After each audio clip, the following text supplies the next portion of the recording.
Oke, bismillahirrahmanirrahim. Assalamualaikum warahmatullahi wabarakatuh.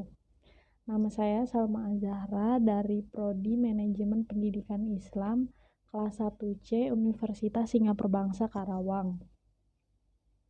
Saya akan menjelaskan tentang sejarah penulisan hadis.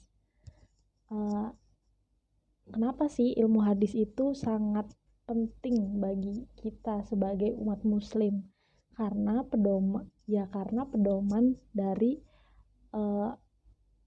umat muslim itu ada dalam Al-Quran dan juga hadis. Nah, ilmu hadis telah menyedot perhatian ulama sejak kira-kiranya awal perkembangan hingga saat ini.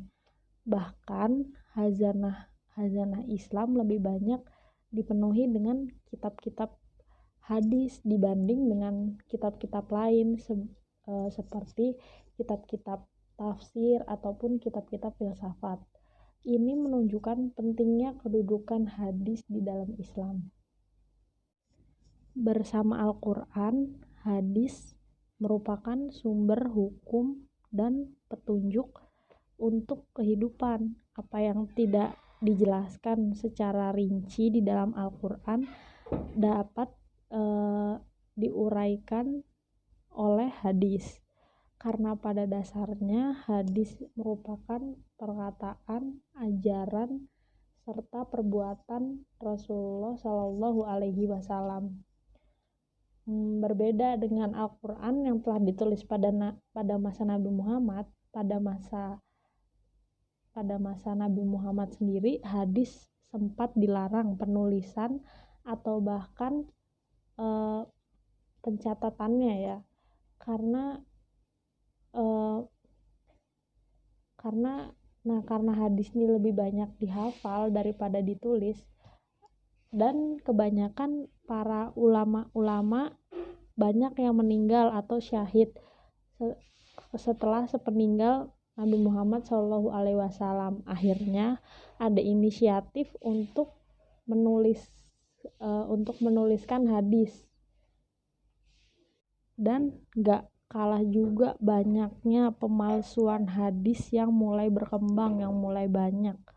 Akhirnya dengan dukungan para ulama, Khalifah Umar bin Abdul Aziz memerintahkan Gubernur Madinah Abu Bakar bin Muhammad bin Amr bin Hazm untuk mengumpulkan hadis yang terdapat pada penghafal Amroh binti Abdurrahman dan Qasim bin Muhammad, keduanya ulama besar Madinah ya, untuk mengumpulkan hadis-hadis.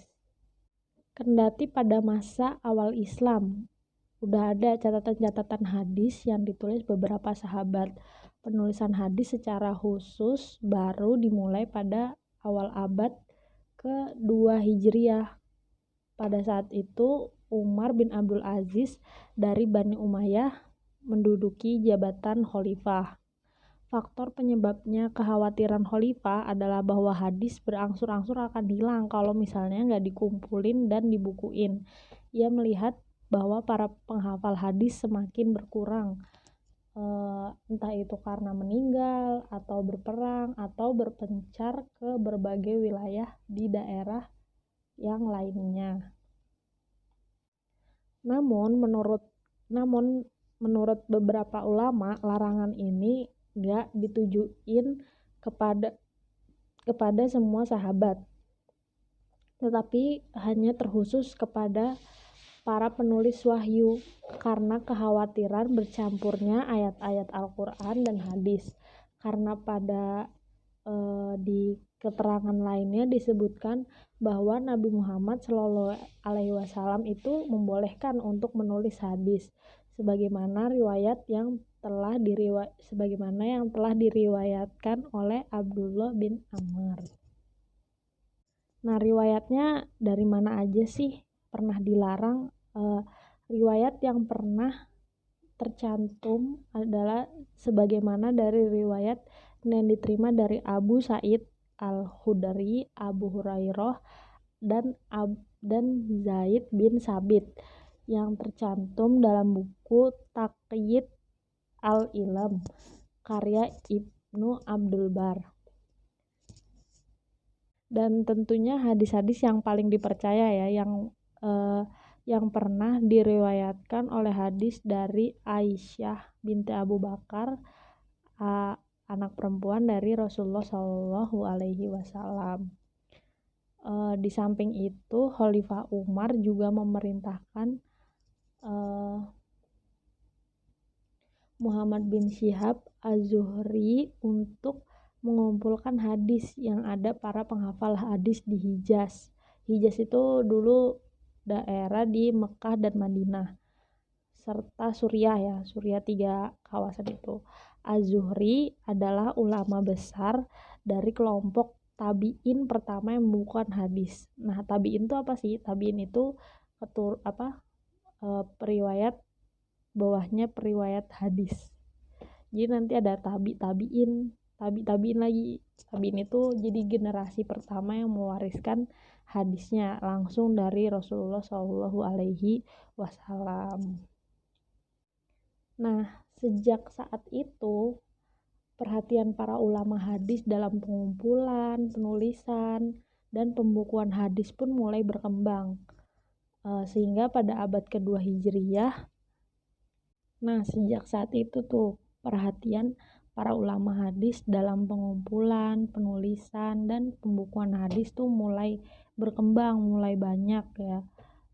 Sehingga pada 2 Hijriyah dikenal beberapa orang penghimpun dan penulis hadis. Di antaranya ada Abdul Malik bin Abdul Aziz bin Juraij di Mekah. Terus ada Malik bin Anas, Sa'id bin Urubah, Hamad bin Salamah, dan masih banyak lagi para penulis-penulis hadis di zaman itu. Nah, periwayatan terakhir hadis itu telah berakhir pada sekitar tahun 7 sampai 12 Hijriyah.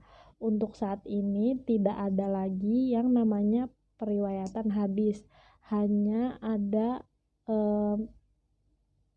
bayan atau penjelasan dari hadis-hadis yang telah diriwayatkan serta untuk mempelajari dan yang tentunya sebagai pedoman kita sebagai pengikut Rasulullah Shallallahu Alaihi Wasallam. Mungkin sekian penjelasan dari saya, semoga jelas dan bermanfaat bagi kita semua. Semoga kita mendapatkan faedah dari video ini.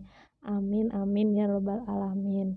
Mohon maaf bila ada salah kata atau kalimat. Terima kasih. Wassalamualaikum warahmatullahi wabarakatuh.